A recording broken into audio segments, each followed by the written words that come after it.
Hello, my name is Cony. Today, I would like to share with you the most frequent asked question on freehold and leasehold properties.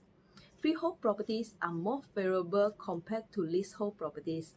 However, freehold properties are getting lesser in prime location. So, would you purchase a leasehold property if it comes with an affordable price and better location? Question 1. What is freehold and leasehold? Freehold properties giving the owner a perpetual ownership of the properties, whereas leasehold properties are only allows the owner to own the property for a certain amount of years.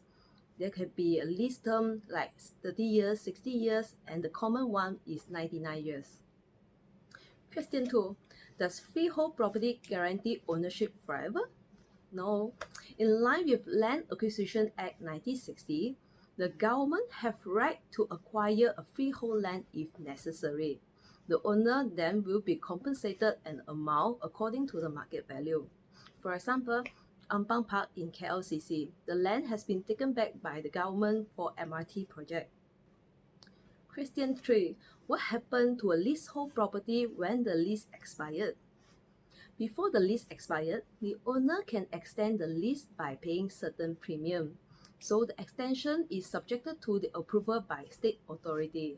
So if the lease cannot be extended, then the land have to be reverted back to the state authority. Question 4. Leasehold property. Does it mean it will not appreciate as much as a freehold property? Some leasehold properties are giving more value than a freehold property in early years. For example, property connected to shopping mall like Pavilion Residence, connected to MRT station, close to universities or college. So this property having high market demand. So regardless, it is freehold or leasehold. When looking into leasehold property in the long run, some say the price of leasehold property will be stagnant if the lease only left with 30 years, because some banks are not issue loans to the buyers. However, there are willing buyers and willing sellers. Cash buyer can still buy a property if they think it is worth. Question 5. Is leasehold property hard to sell? That depends on market demand. There are still many transactions of leasehold property if it value for money. So there are 2 points to be noted if you are buying or selling a leasehold property. First point, transferring a leasehold property to another, you need to obtain state's consent, and this step takes extra 3 to 6 months compared to freehold properties. And point number 2, some banks are reluctant to grant a maximum margin of finance to a leasehold property if the lease is only left with 50 years or lesser. So the next buyer will need to fork out more cash to buy this property. Question 6. Is leasehold property cheaper than freehold property? Generally speaking, freehold properties having the privilege of selling at a higher price.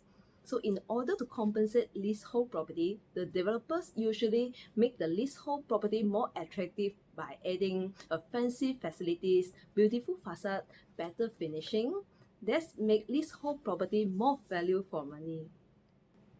Question 7. Does rental income affected by the land tenure?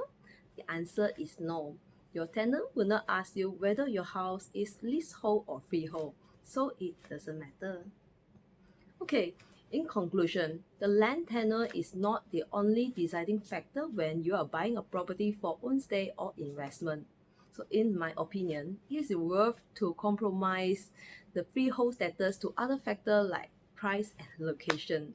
So you may not want a freehold property giving you a very low rental income, or a freehold property very far from town, which will increase your cost of travel to work. That's all for my sharing today. Thank you for watching. My name is Cony. See you again. Bye-bye.